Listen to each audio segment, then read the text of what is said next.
Hello and welcome back. So I've been looking into subscenes lately because the Mega City demo uses subscenes, and there's a video on subscenes from Unite Copenhagen 2019. So I've been looking into subscenes, and also these past 2 days I've been taking a break, I guess. Because the last two logs I was pretty meh. I think I was mentally drained or something. I don't know. But now I'm feeling better. And I've been watching tutorials on dots related stuff. But I didn't really touch anything game development related. So right now I'm looking at the example that was from the Unite 2019 talk. Converting scene data to dots. Because he also showed how to get a reference to a prefab when it's converted into an entity. Which is something I've wanted to do at some point. I forget when, but I knew I wanted to do that at some point. And it also showed how to do game object conversion or something. So it was game object conversion system. So instead of doing iConvert, you use the game object conversion system to do a bunch of objects instead of just one. It's a new workflow to me. So right now I'm trying to think, how can I use it? I also came up with a new system to try out. So I guess I'll do that now. So I just make a bunch of systems that hopefully make sense. I wrote it down. I probably need to delete a lot of these things, but I'll delete it later. So I have a player input system, which sets the targets for the player. Well, pretty much I have three systems at least. One is for the player, where it sets its targets to for entities to move to, and the AI input system, which is the same as the player, but it's for all the AI and stuff. And then I have a movement system, which does the calculations to move towards the target. And there's different types of move types, like copying the position, lerping the position, and using physics to move and rotate towards the position. That's instead of all these separate systems. Because I realized that if I put different components, I have to use the entity manager to add and remove components, which will be more difficult to program. And it might be less efficient than checking a variable with a switch statement. Because if I change the component, add and remove components, I have to put that in the post update buffer thing, and it does the calculations afterwards, I guess, or something. I don't know. It's a bad system. That's why I came up with a new one. And I'm gonna make like a character component which has a head, left hand, right hand, I guess a body maybe. But for now, it's gonna be the head, left hand, right hand for the character.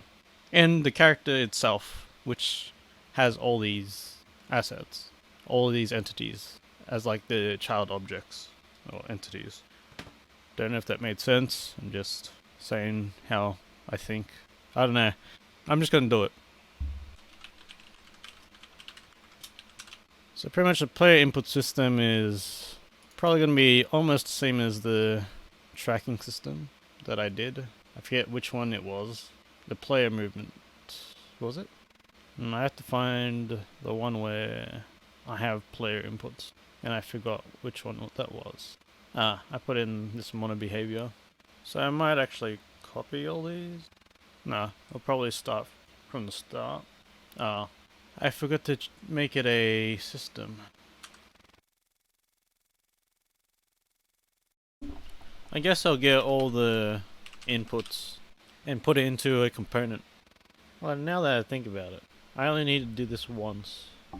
Although if I'm making multiplayer, there'll be multiple inputs. Oh, I guess instead of bool, I have to use int, because bool isn't splittable, I think?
Man, that was a lot of work.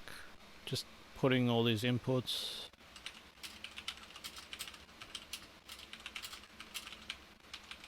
Alright, so to use this you have to do that one where you get the whole array. I'm trying to remember what it was.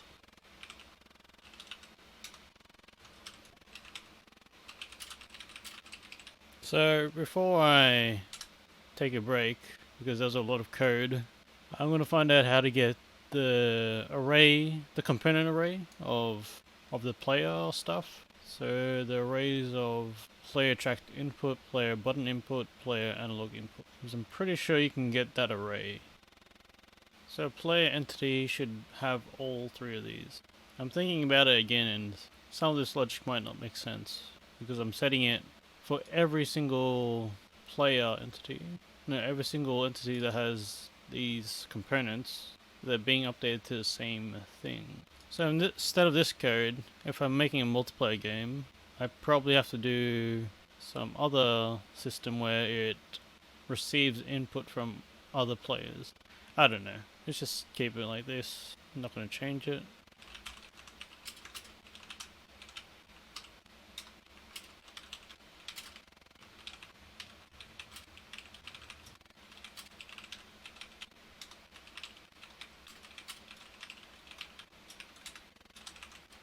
Still don't know what serializable does, but it's always put in component automatically, so might as well put it there.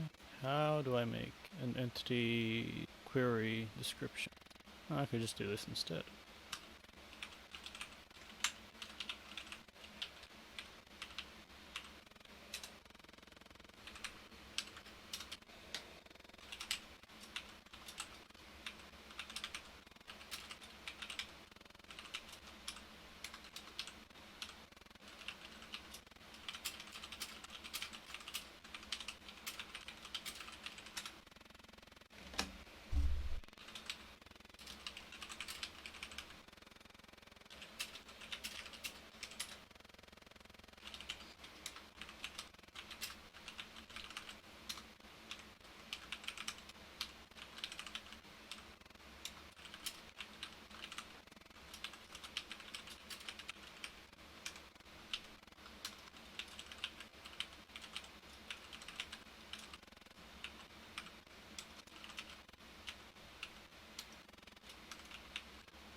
So depending on the player, it'll read these inputs.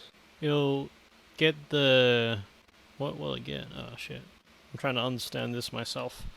So here it's getting the component arrays, and using this entity array, you can choose the first player and get their head position. So if we were going to put this into a job, figure out which player's input to get, and put something like that. Player index.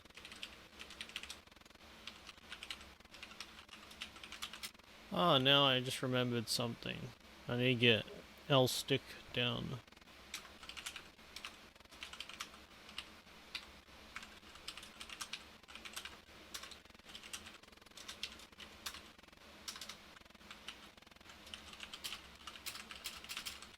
Alright, so I'm gonna take a break because that was like 3 hours of non-stop coding, pretty much. I probably have to check this system by doing, I don't know, something with text or colors. I need to do something, but I'm gonna take a break so I can think. I'll be right back.